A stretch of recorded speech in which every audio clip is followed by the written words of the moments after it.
नमस्कार मित्रांनो, स्वागत आहे तुमचं इन्फोटेक मराठीच्या एका नवीन व्हिडिओमध्ये। मित्रांनो, महाराष्ट्र इमारत व इतर बांधकाम कामगार कल्याणकारी मंडळ म्हणजेच बांधकाम कामगार योजना 2024 अंतर्गत आता बांधकाम कामगारांना मोफत सायकल वाटप केली जाणार आहे। बांधकाम कामगारांना बांधकाम कामाच्या ठिकाणी जाण्यासाठी कामगारांना ऑटो रिक्षा किंवा इतर येणे जाण्याचे साधन उपलब्ध नसल्या कारणाने महाराष्ट्र इमारत व इतर बांधकाम कामगार कल्याणकारी मंडळाने हा निर्णय घेतला आहे। किंवा बांधकाम कामगारांना ये जा करण्यासाठी ऑटो रिक्षाचा खर्च खिशाला परवडत नसल्याने सुद्धा हा निर्णय घेतला असल्याचे बोलले जात आहे। तर मित्रांनो, यासाठी अर्ज कसा करायचा याबद्दलची डिटेल माहिती आपण या व्हिडिओमध्ये पाहणार आहोत। पण त्या अगोदर जर तुम्ही चॅनलवरती पहिल्यांदा आला असाल तर चॅनलला सबस्क्राइब करून ठेवा।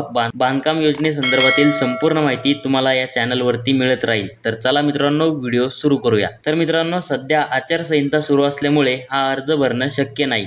त्यामुळे ज्या दिवशी आचारसंहिता संपेल त्या दिवसापासून आपल्याला यासाठी अर्ज करता येणार आहे। म्हणजेच 10 जून पर्यंत आचारसंहिता असणार आहे। त्यानंतर 11 जून पासून आपल्याला हा अर्ज करता येईल। त्यामुळे आता कुठेही अर्ज करण्याची घाई करू नका।